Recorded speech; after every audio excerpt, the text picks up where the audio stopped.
Good morning, everyone.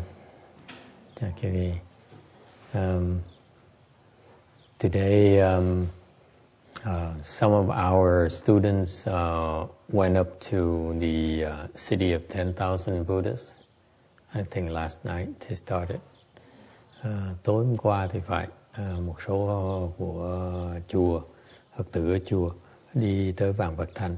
Is because this weekend up north in the city 10,000 Buddhas, which is about 2 hours north of San Francisco, they have a celebration of my late Chinese master's, Chan master's anniversary.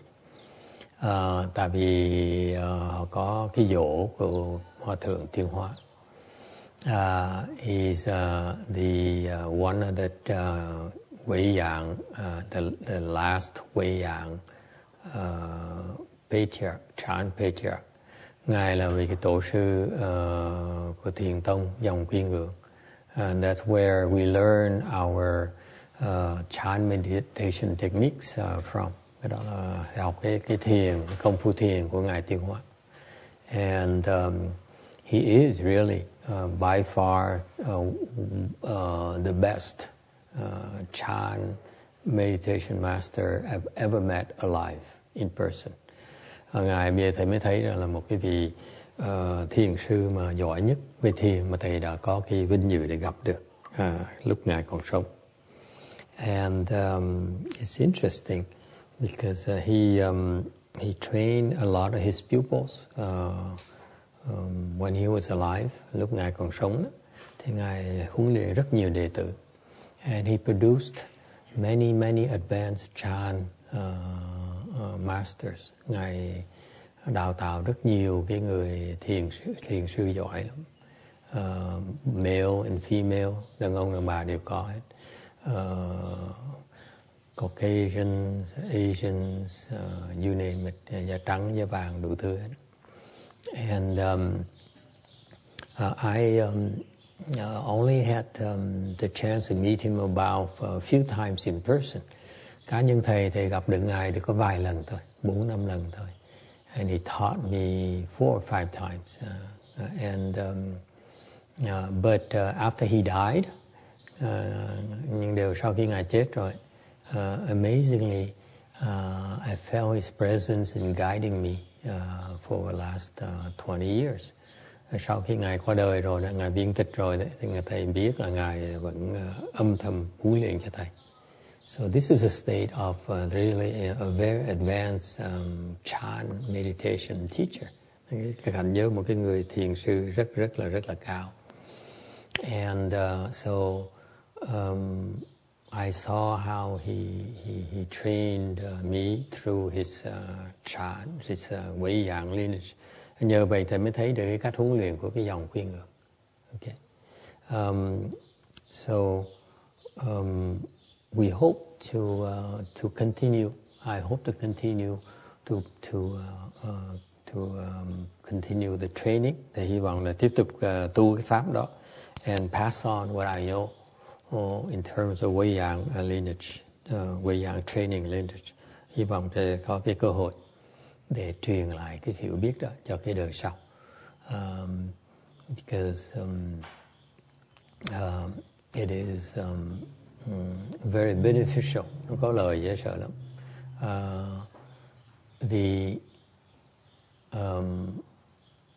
What is the advantages? Nó lời ra sao? It's more intensive. Nó hơi khó một tí. And yet you are getting so much more out of it. And then I might go to the extreme by saying all the meditation techniques I've seen so far. Để thầy có thể dám quả quyết rằng cái kết quả nó lớn và nó lè hơn tất cả những phương pháp thiền mà thầy đã gặp qua. Whether it's Tibetan, whether it's Chinese, whether it's Vietnamese, Japanese, Korean, and so on. I've seen so many of these. I've looked into so many of these meditation techniques by nationalities. Thầy đã nhìn qua nhiều cái phương pháp thiền tông mà của Tàu, Việt Nam, Nhật Bản, Đại Hàn, đủ thứ hết. And I found whether it's mindfulness meditation in Europe hoặc là cái thiền chánh niệm ở bên Âu Châu, or the Hinayana hoặc là thiền nguyên thủy, I find that we produced the Chan meditation is more intensive, more demanding, but that's as a result it produces a much quicker results. Vì nó gắt gao hơn, thì nó có cái sự kết quả nó lẹ hơn nhiều, much faster.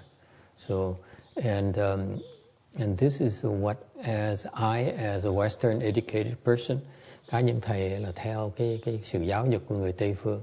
I'm very goal oriented, I'm very results oriented. Thì thầy là theo cái chủ trương là phải thấy cái kết quả mới tin được. That's why I believe, because I see results, not just talk or imagination. Okay. Tại vì thầy chủ trương phải thấy cái kết quả mới tin được, chứ không thể nào là nói hoặc là chỉ tưởng tượng thôi. So a lot of, for example, a lot of these meditation practices are you go to a place or you meditate and you after meditation you feel good. Okay. Như rất nhiều cái chỗ về thiền là quý vị tới, là quý vị thiền xong quý vị đứng lên cảm thấy nó thoải mái, khoan khoái. Okay. And it's a little bit of physical but mostly mental actually.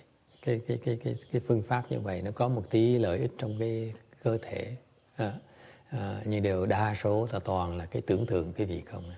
Okay. It's helpful. Any form of meditation practices will help reduce your stress level. Tất cả những phương pháp mà thiền nó đều giúp quý vị bớt cái căng thẳng tinh thần. Alright? It's because it's if you meditate for 2 minutes or 5 minutes or 10 minutes or an hour, quý vị có thể thiền 2 phút, 5 phút, 10 phút hoặc là 1 tiếng đồng hồ. It all goes towards reducing your thinking. Okay? Cái vị thiền nó ngắn là dài nó là tự động nó giúp quý vị bớt suy nghĩ. Alright? Reducing thinking is the key behind reducing the stress level in your life.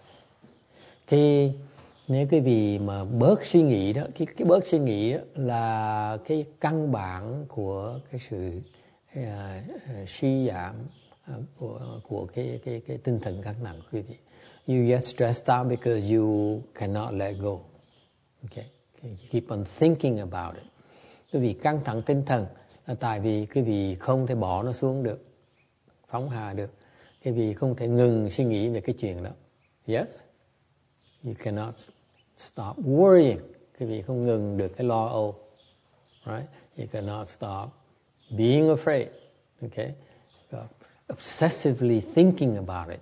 Cái căng thẳng tinh thần là tại quý vị không thể nào ngừng được cái lo âu của mình, là cái sợ sệt của mình.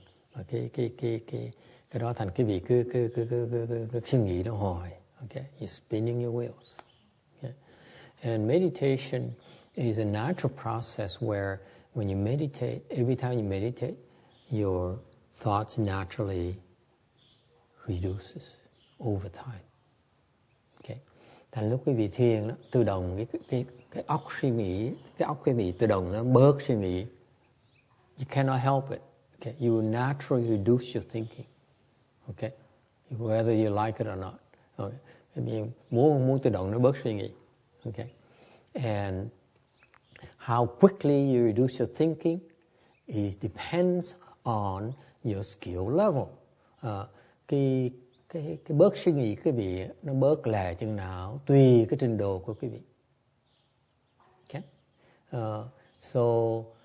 At first, lúc đầu, when you first start out, it might take a little bit longer. Nó hơi chậm một tí. Okay? For example, starting from today, this afternoon, we have what we call a Buddha recitation retreat, or for 7 days we recite the Buddha's name.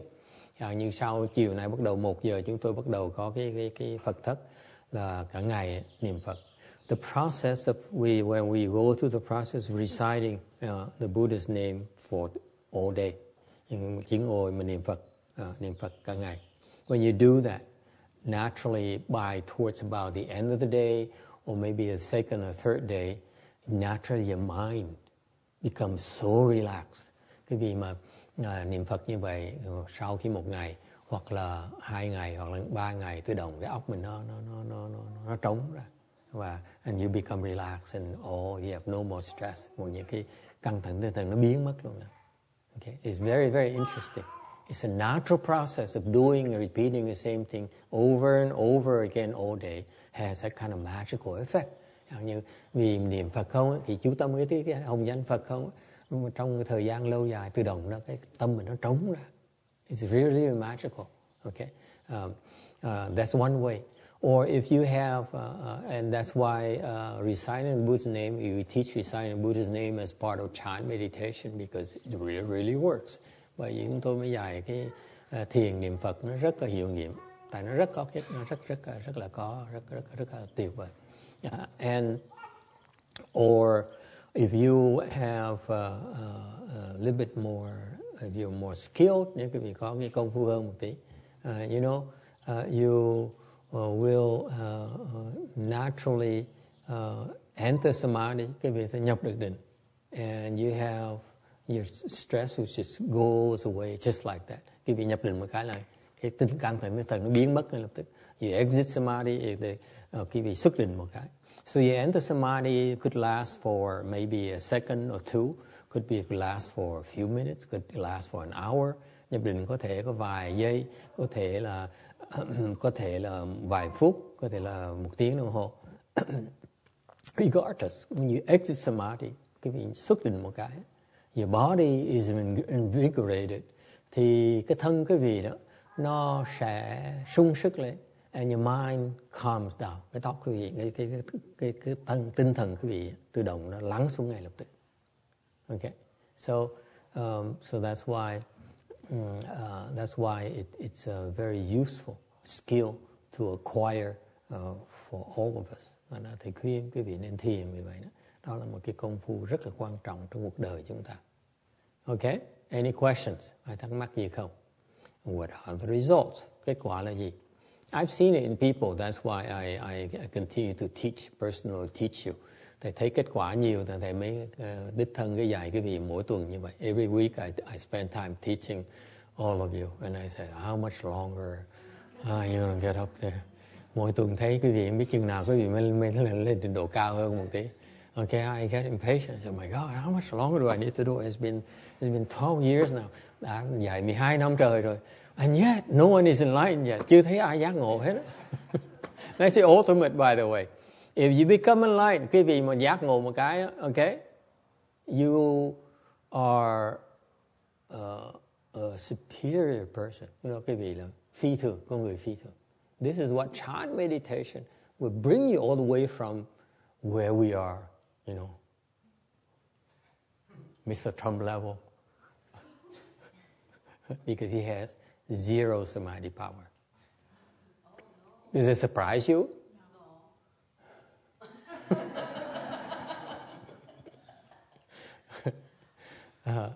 Thì từ người thấp như ông Tổng thống xứ Mỹ này cho tới cao, all the way to enlightenment. That's what chant meditation, the technique, the training will bring you.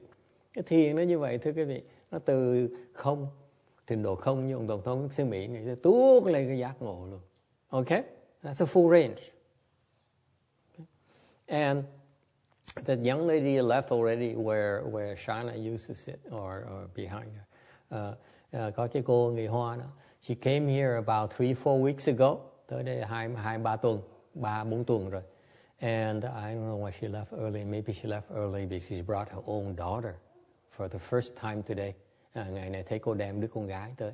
She's sitting on the chair and the daughter left very quickly. Con gái bỏ đi ngay lập tức. And then I think she went out to take care of her daughter. Chắc phải chạy đi lo cho con gái.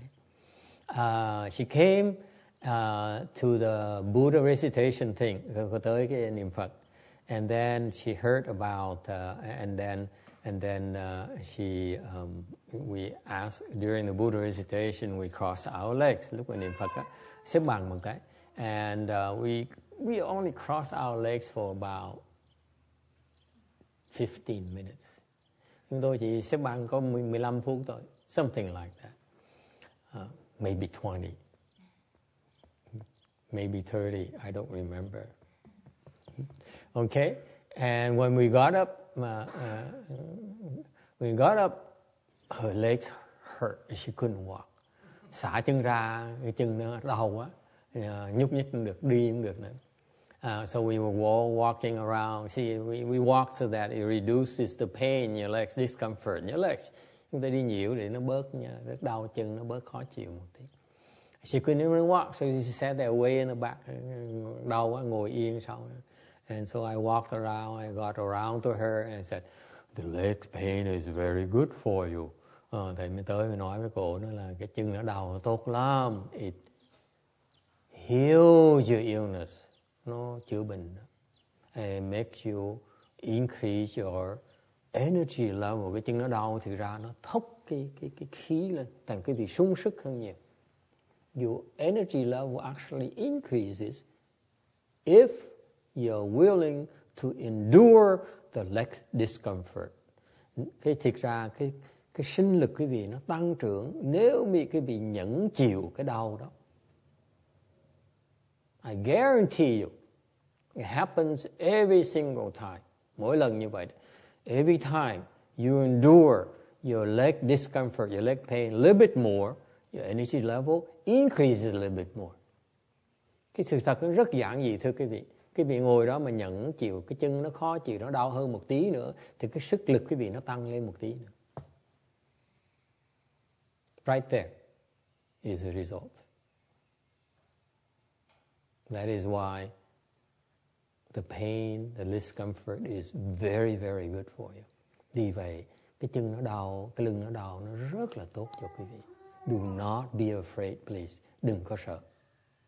It's very, very good for you. Okay? And so that's why she started coming to meditation. Cô nghe cô thấy thích, các cô mới bắt đầu đi tới học thiền. She's been here about the third week now, maybe fourth. Chắc tới đây 3 tuần nữa. And I looked at her today as she walked in late. Okay, mới cô vào trễ. She was about 5 minutes late. So I looked at her and I said, wow, her energy level has increased. Thầy để ý thấy cái sức cô này nó tăng. Okay, it's so cool. You do that. You're willing, I repeat, you're willing to endure the discomfort. Your energy level increases. And you're healthier. Of course, you can't see it yet. But I see it in you. Thành thầy nhắc lại, nhận đau, chịu đau như vậy, một tí mà thêm một tí, là sức cái vị nó tăng lên, và sức khỏe cái vị nó tăng lên, mặc dù thầy biết cái vị chưa thấy được, nhưng là thầy thấy được. Alright? Any questions? It's magical. It's so simple. Nó giản dị như vậy đó. Yes, sir.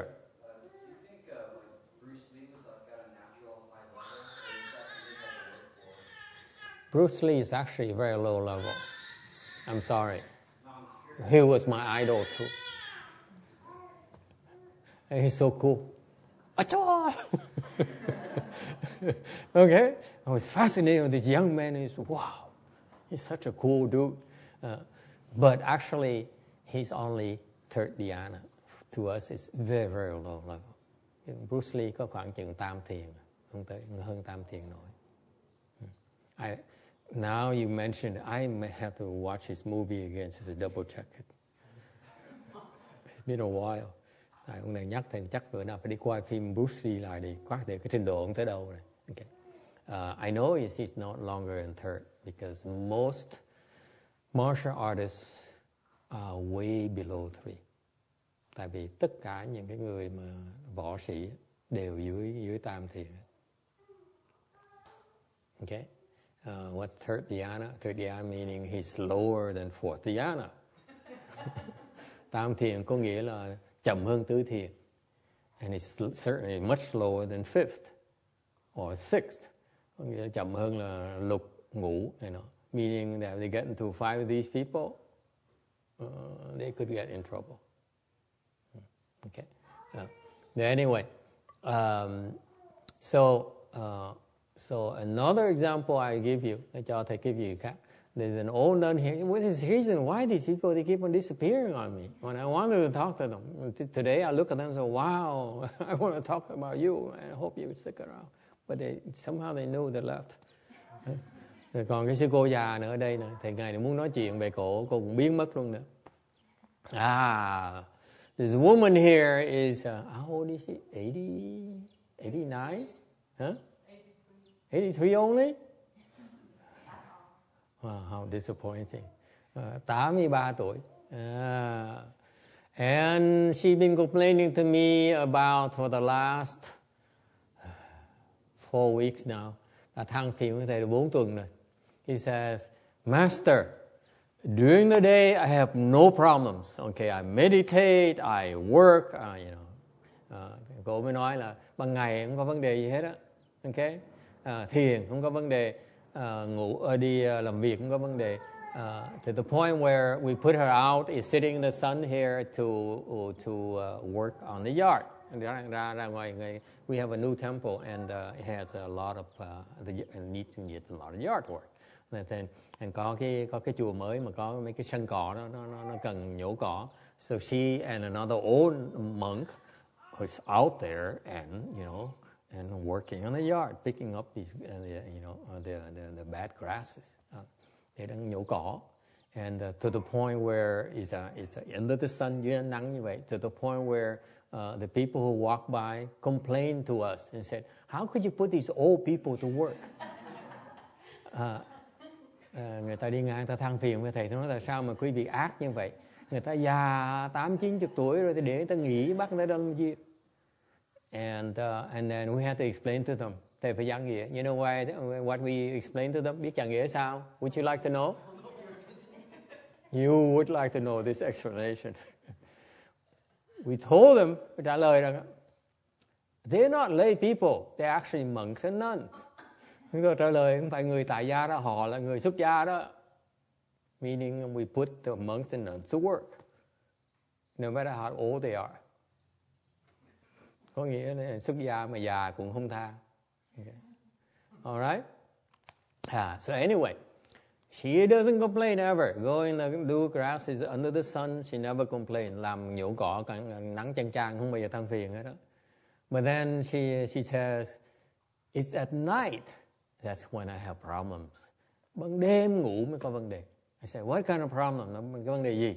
She says that I sleep for about an hour or so. Tôi ngủ được 1 tiếng, 2 tiếng, maybe 2 hours. And then I had to wake up. Phải thức dậy. I said, why? I said, no, because my leg hurts so much. Tại cái chân nó đau quá này. Chân nó đau vậy sao? Ban ngày không đau mà đêm ngủ mới đau. He says, during the day, no pain. Okay? Working her butts off. I mean, working hard. No pain. Ban ngày làm việc không có vấn đề gì hết đó. Ban đêm ngủ thì có vấn đề. It's at rest at night, that's when she has problem. She has so much pain. It's so painful. It's so excruciatingly painful. Nó đau đớn kinh khủng lắm. He never had this kind of pain before.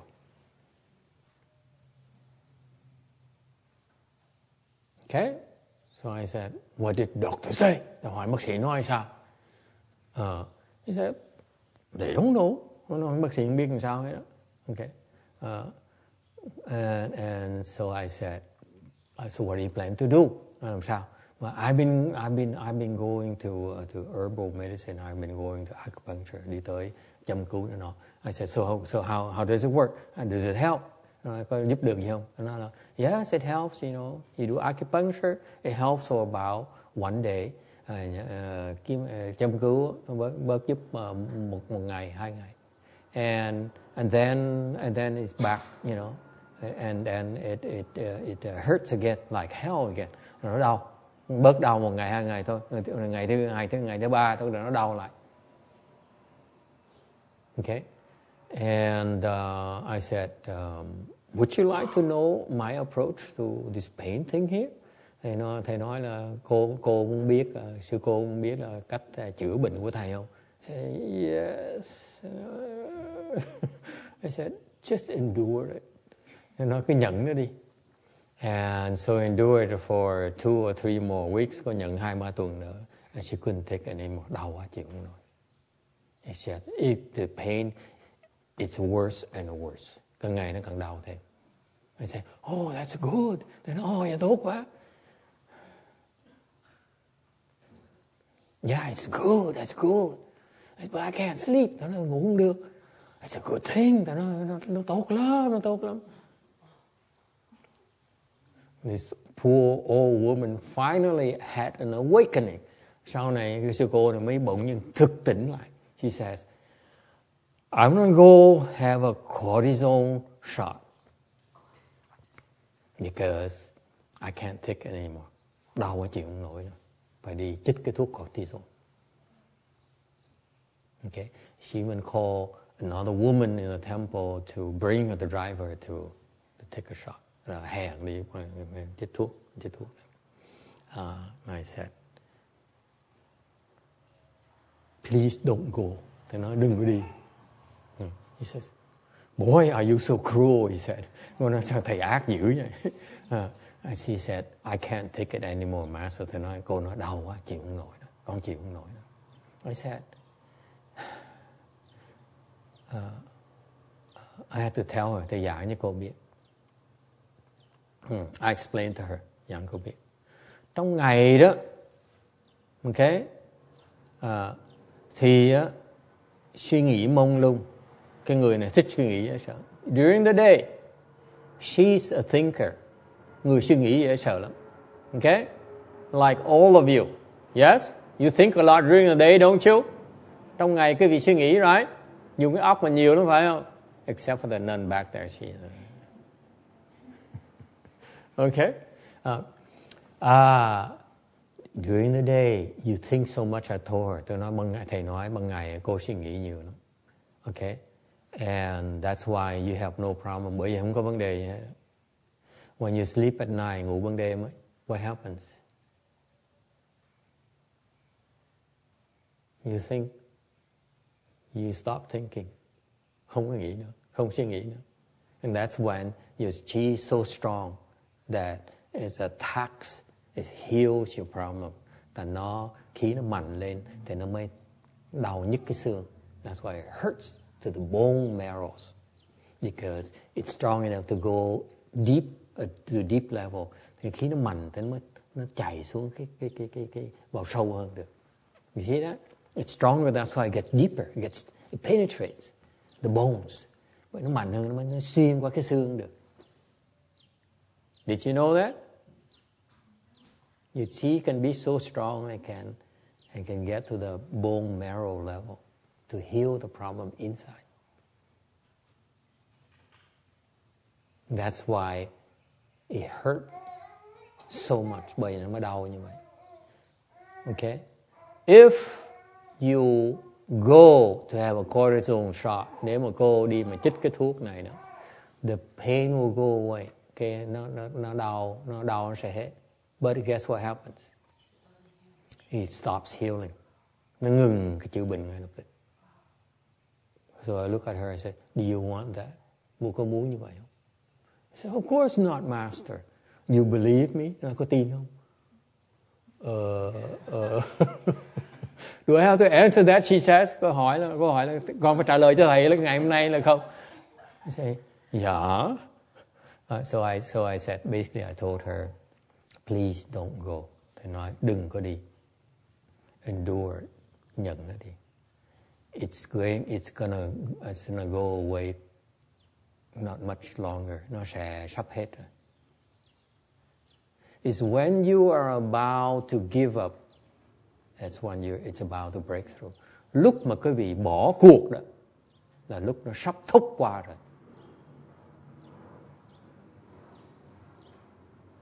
It's a lesson for all of us. Bài học cho quý vị. Just when you about to decide you can't take it anymore and you quit, that's when you're about to break through. Lúc mà quý vị chịu hết sức rồi, chịu không nổi được rồi, mà sắp bỏ cuộc rồi, là thường những cái lúc như vậy là lúc quý vị nó sắp giải quyết xong rồi.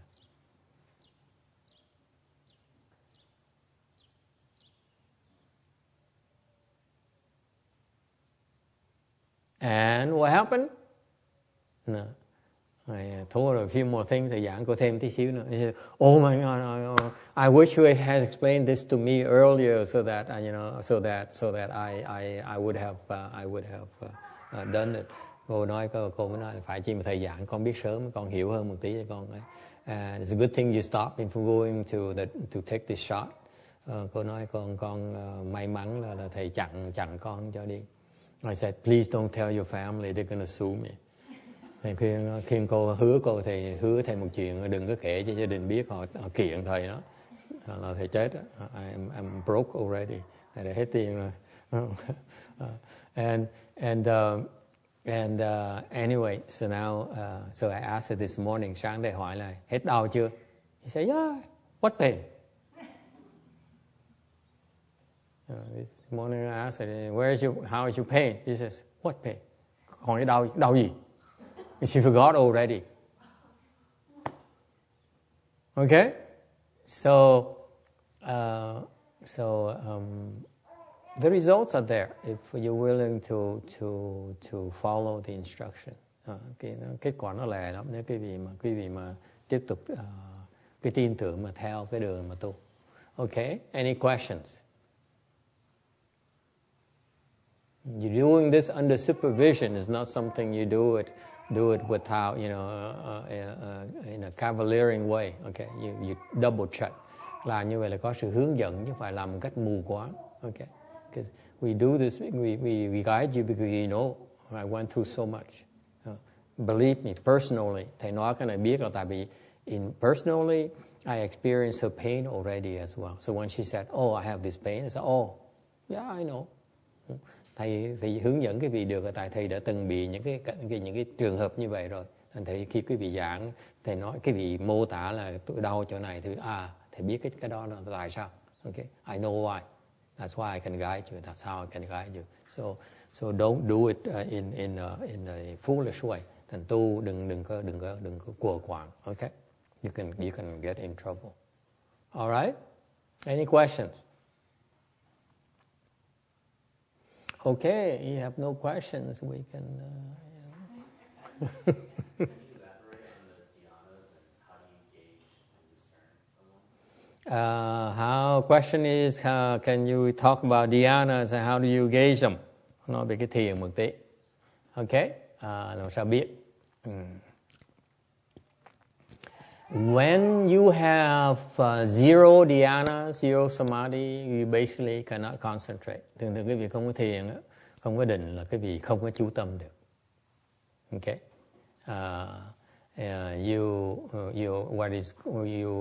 what is described as scattered, có nghĩa cái tâm cái nó tán loạn. You cannot sustain your thoughts in anything. Cái vị không thể duy trì cái sức chú tâm của mình. And you know, everything in life is about our ability to concentrate. Tất cả mọi sự trong cuộc đời này nó dựa trên cái sức chú tâm của quý vị. Okay. At first dhyana, at the first level, when you begin to have some concentration level, tới cái sơ thiền, which I highly recommend that is your first goal when you meditate. Quý vị thiền đó, okay. Chủ trương thầy thiền để nhập sơ thiền ít nhất. You need to experience the first dhyana level. Okay. Thiền là phải tới sơ thiền ít nhất. If not, to me it's a waste of time. Nếu không, nó phí thời giờ của mình. You're missing so much. You don't know what first dhyana is if you meditate. Quý vị thiền mà không tới được cảnh giới sơ thiền, thiệt ra quý vị phí cái thiền, thì giờ thiền của quý vị. In my humble opinion. Okay. Because when you get the first dhyana, khi quý vị tới sơ thiền một cái, okay, your stress level is drastically reduced. Cái căng thẳng tinh thần quý vị nó bớt kinh khủng. Okay, you have a lot more energy. Quý vị có nhiều cái sức hơn nhiều. Okay, it's like you can do things you don't get tired. Quý vị mà bỗng nhiên làm mà không có bị mệt. That's what happens when you go to the next dhyana level, next samadhi level. Mỗi lần quý vị nhập được cái định như vậy cao hơn một tí đó, thì tự động sức quý vị nó lên. Remember, Every time your samadhi power increases, your energy level increases. Thành ra cái vị mỗi lần mà nhập định như vậy đó, okay, thì cái sức cái vị nó tăng trưởng. Okay. So for example, it's not uncommon for Chan practitioners, những người luyện thiền nữa, thưa quý vị. Là rất thông thường người ta nhập định một cái, người ta không cần ngủ, they don't need to sleep. They can work and work and work and work. They can go and play and play and play, and they don't get tired. Họ có thể làm việc liên tục, họ có thể đi chơi. Yes, you heard me. You can go and play, and you don't get tired. Isn't that cool?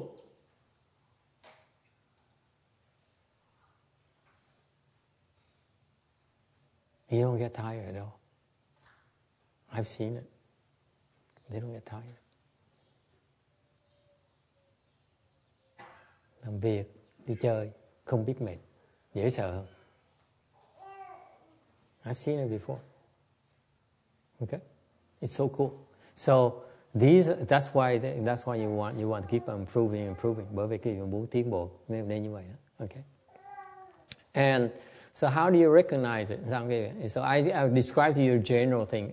Every time you improve, mỗi lần cái vị tiến bộ, là tự động cái vị sức cái vị lên. Your energy level increases.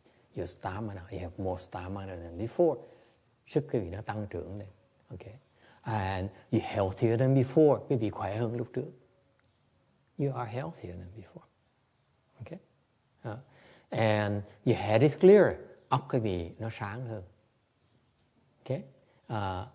Your mind is sharper. It's faster. Óc cái vị nó lẹ hơn nhiều.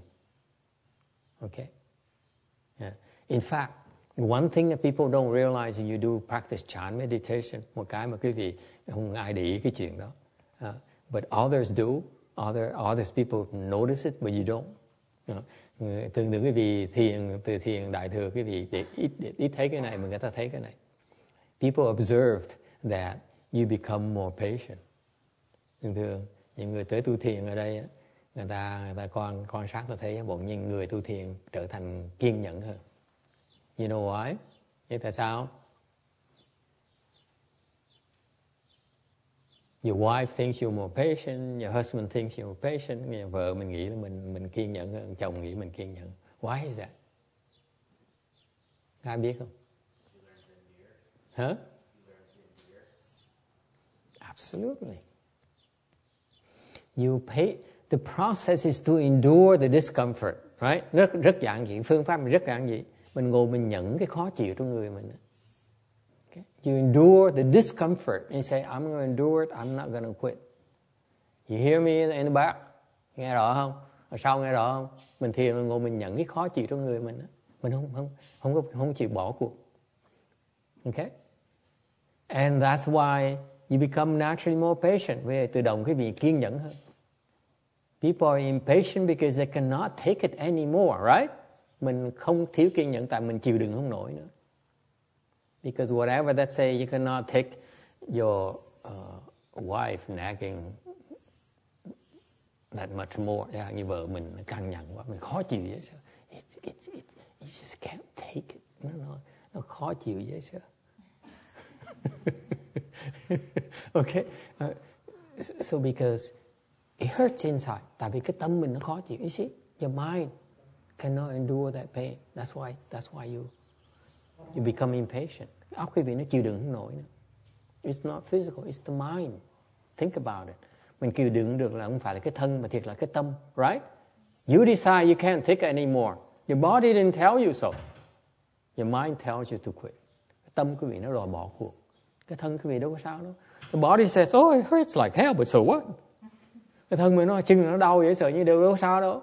It's the mind says, I can't take it anymore, right? Cái thân nó đau như cái tâm mới nói là tôi chịu đựng không được. Of course it hurts, but so what? Right, Tex? Right. There you go. Thank you. All right. So that's why if you decide to do the Chan and you say, okay, I'm going to endure it. So when your daughter misbehaves, you say, yes, I can take it. See? Thành ra lúc mà mình ngồi thiền mà con gái mình nó lộn xộn đó, mình nói được, ta chịu đựng mới được, không sao hết. So far so good. So actually chant meditation is very good for your daughter who doesn't listen to you. Okay? All right. So in first dhyana, để nhắc lại là mình mới quý vị thiền muốn tới sơ thiền. This first dhyana is when your, let me see, I remember, your pulse stops. Quý vị nhập sơ thiền đó, cái mạch quý vị nó ngừng lại. Your pulse stops. Did you know that? When you enter first dhyana, quý vị nhập định một cái đó, the pulse stops. Cái mạch nó ngừng lại.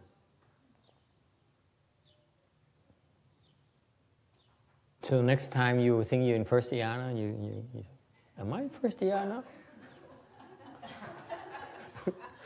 Nếu quý vị một lần sau mà nhập định rồi mới nói mình có phải sơ thiền, đụng coi thử, okay? Chances are that gì xảy ra? It hasn't stopped. It's still beating, nó vẫn đập như thế. Why? Because you no longer in first dhyana. Tại lúc đó quý vị đã xuất định rồi. Because the thoughts, when you say, am I in first dhyana, like he said, then you exit dhyana already. Ngồi đó mà nói là ông thầy nói mình sơ thiền là không, nó khởi lên một cái như là xuất định rồi, khỏi cần làm gì hết. Okay? But you can tell text to come and feel your pulse. He'll find out that you have no pulse.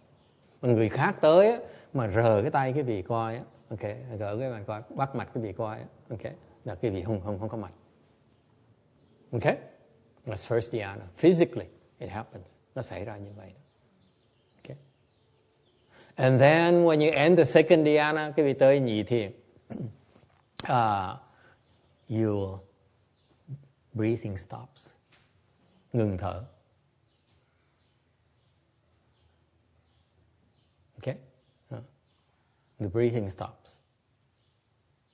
Are you dead? Well, sort of. Ngừng thở sao, có chết chưa? Giống như chết nhưng không phải là chết. Actually, you're breathing through your skin. Đó quý vị thở qua cái da quý vị. You still continue to breathe, a very, very subtle form of breathing through your skins. Okay? Tiếp tục thở, để thở với cái da của mình, không phải thở với cái lỗ mũi. This is a coarse breathing. Cái này thở là thở thô. Còn cái thở mà chính là thở bằng cái da của mình. The entire body is breathing through your pores. Isn't that cool? Okay. For the rest, you know, muốn biết nhiều hơn nữa, chi tiết hơn nữa phải. It's a paying session. All right. Any other questions? So it's kind of cool. So when you improve, you naturally experiencing. I just described to you a generic form of being to recognize that you enter samadhi and you progressing. Tại mới mô tả cái việc biết cái mà cái tổng quát khi cái việc nhập định nó có cái lời như vậy, nó có cái sự khác biệt như vậy. All right. It's from zero to all the way up. It's like that. Từ không tới cái giác ngộ nó như vậy. Every time you improve, it's like that. Mỗi lần tiến bộ là cái gì sức nó tăng lên. Your energy level increases. Your mind is faster. Óc cái gì nó lẹ hơn. Okay? You don't get tired. Quý vị không có mệt, không biết mệt. Okay? And you're healthier. Quý vị sẽ khỏe mạnh hơn. Okay? You're a lot faster. Quý vị lẹ hơn. Okay? And so forth. All right? That's common to all these levels. And then for us professionals, đối với người chuyên môn như chúng tôi, we know a lot more. That's beyond you. Nó có nhiều cái mà quý vị không có thấy được. Okay? That helps us confirm your level. Còn chúng tôi biết có những cái mà mỗi cái trình độ nó có những cái chuyện vậy biến nó xảy ra khác mà nó xác nhận thêm cho cái vị chúng tôi biết là cái vị ở trình độ nào. Okay? And it's at the very advanced level. Tới trình độ cao lắm mới thấy được cái chuyện đó. All right? Does it help? Okay. So it's real. So when you meditate, it's about meditation, it's about samadhi. Thành cái thiền là để mà phát triển cái định lực với quý vị. Okay. It's that simple. You meditate in order to concentrate better. That's the key. Okay. Thiền để mình sức chú tâm mình nó tăng trưởng. That's the key to meditation. If you can concentrate more, then your samadhi power increases accordingly, and vice versa. Does it make sense?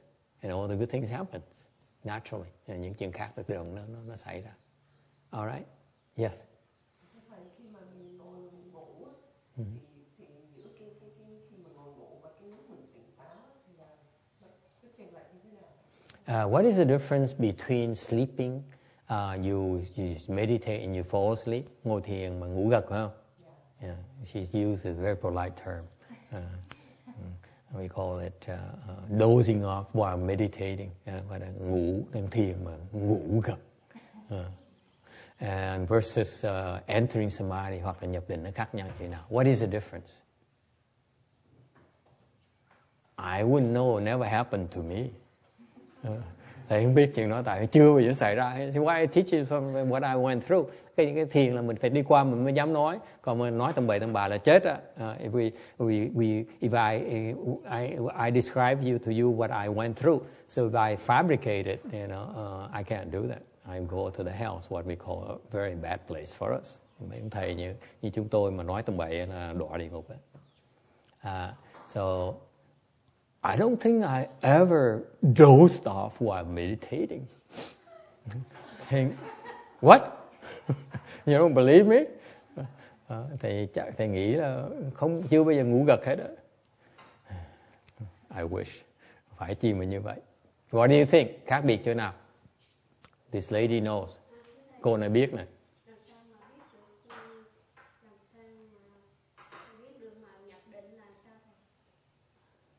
Thì nhập định là cái óc mình nó trống nè. Nó trống. Bao giờ thấy như vậy chưa? Có không? Có chưa? Tại vì định lực bác tăng trưởng mà. Đã lên rồi. Trình độ đã lên rồi. Khoảng chừng 2 phút, 2 giây là đủ rồi. Cần đến vài giây thôi. Mình không cần nhiều. Rồi bữa nào mà có phước hơn ở lâu hơn. Tại cái định là cái chỗ nó sướng với sợ. Mình có phước tự động mới ở lâu. Phước không đủ mà ở ít. Hiểu không? Phải có phước mới vào định được, không phải dễ đâu. Thành như khi mình phước có rồi mình vào được 2 giây hết phước phải chạy ra. Nó khổ như vậy đó. Ok. Tu tiếp rồi có lần sau nó lên hơn một tí rồi đi ra, rồi nó dài thêm một tí rồi mới đi ra. Ok. Cái định nó như vậy. So she asked, how do you tell? She asked personally, how do I tell it that I enter samadhi? I told her, your mind blanks out. And she said, so I looked at her and said, have you experienced that? She says, yes. And mind blanks out just a little bit, not like off. And I said, precisely, because I know that your level has increased since you first started. And that's why I know you experienced it. You experienced the improvement, you also experienced that the fact that your mind blanks out as well. Okay? Is it kind of like a void? Yeah, it's nothing. Óc nó trống. Yes, it helps. Okay? It's cool. Like you're so free, of your girlfriend.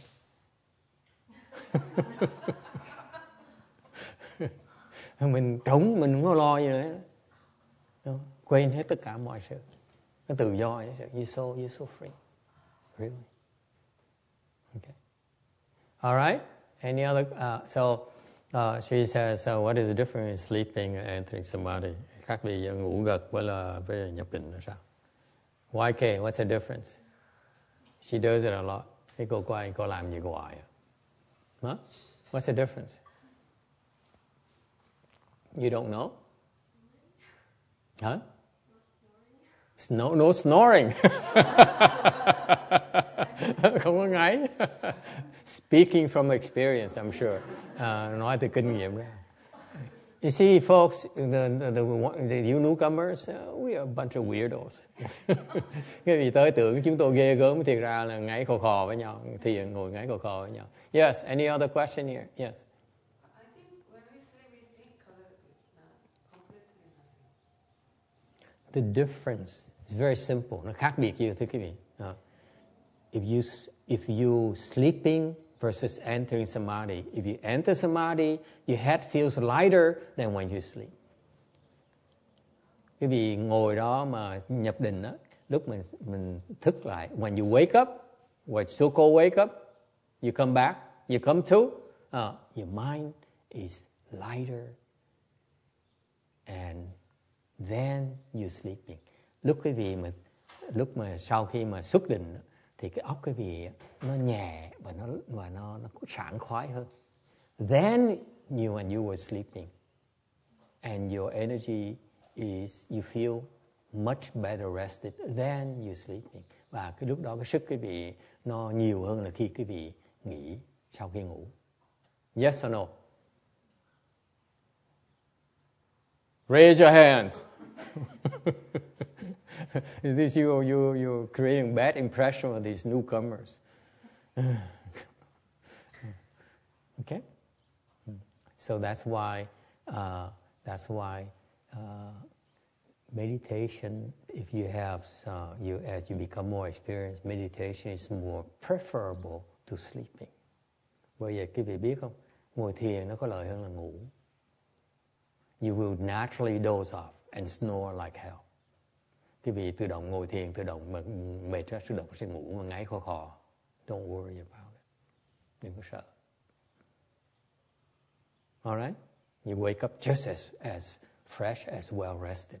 Quý vị sẽ thức dậy, sẽ khỏe và sung sức như thường lệ như vậy. And your mind, in particular, your mind is clearer and sharper. Quý vị ngồi lúc tỉnh lại đó sẽ thấy cái óc mình nó sáng và nó nhẹ hơn.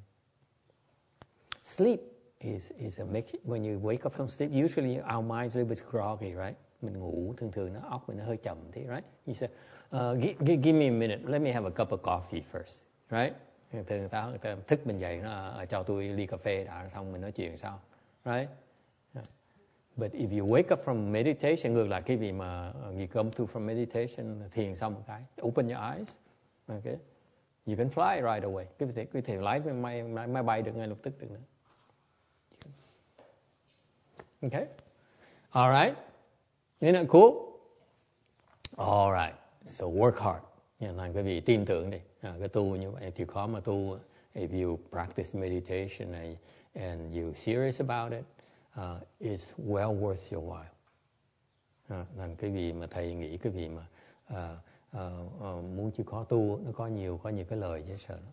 Particularly if you're worried about you want to become healthier, nhất mấy người có bệnh hoạn đó, you will get healthier and stronger. Cái gì sẽ bớt bệnh, sẽ khỏe nữa.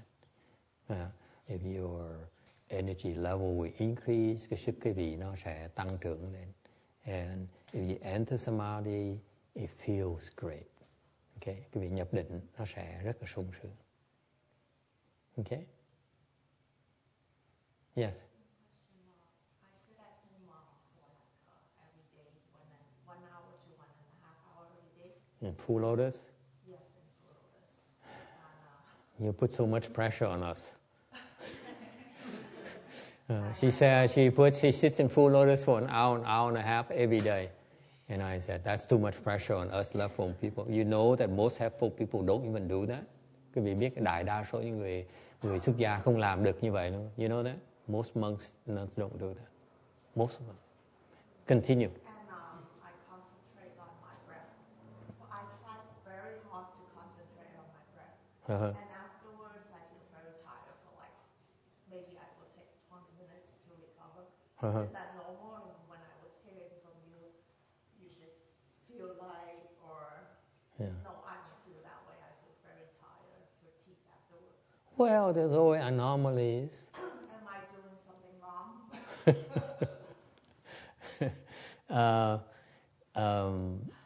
She says then but then she concentrates so hard on her breath that afterwards she feels so tired. Cô nói cô cứ đếm hơi thở, theo cái hơi gọi hơi thở đến nỗi mệt luôn á. Okay, after an hour and a half, I would be tired too if I were you. Breathe. Just like you sit there for an hour and a half. Are you breathing? Am I breathing? Giống như mình ngồi một cả tiếng rưỡi đồng hồ mình nói mình phải thở nha. Of course you get tired. Wouldn't you? You're supposed to get tired. You like that. Yes, you're trying too hard. You're trying too hard. Cái này là tại sao? Tại cái làm trật rồi. Okay. Actually, the funny thing, would you like to know?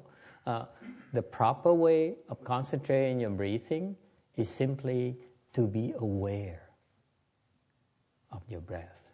It's not about focusing your breath. It's be aware.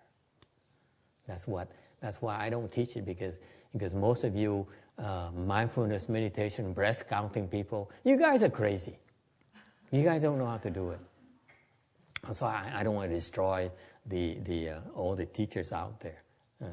But today I just did. Boy. See, it's a matter of time. The people, when they teach meditation, I used to do that myself. You're so intense on following it and holding and interfering, what we call meddling with the meditation, with the breathing. Okay, that's wrong. You simply aware. Oh, the Buddha in the Buddha, when they taught them Hinayana people, they taught them to be aware. And somehow throughout time, the way they taught you and the way they taught themselves became corrupted. That's why, the focusing your breath is really not focusing like that. It's tiring. You're using your brains. You do that, of course you get tired. Okay? What you're supposed to do is become only aware. Oh, where is it going? Am I breathing? Okay? However form, you can concentrate in your... You can count, but you don't, you say, oh, it's 1.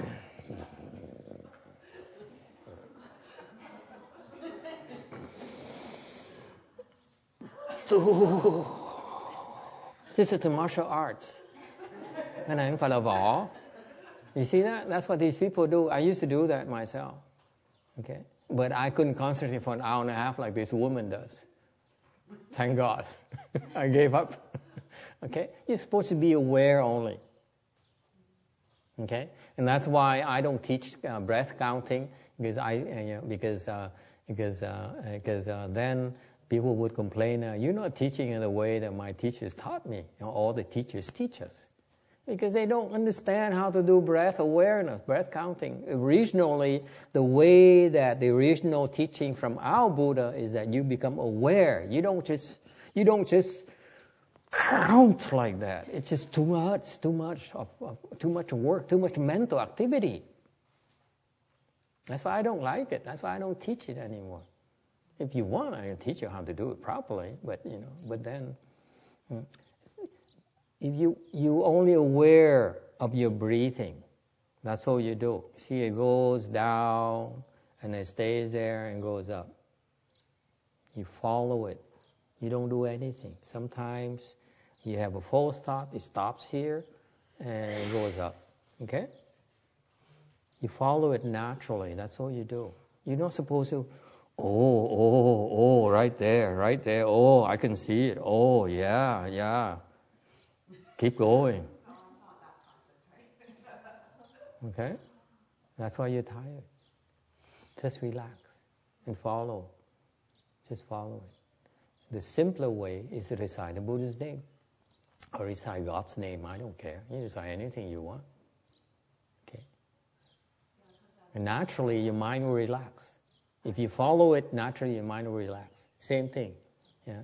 You keep your mind occupied so that it stops worrying. That's all. That's the first effect. It stops the worrying. It stops all the activity. So it's busy following.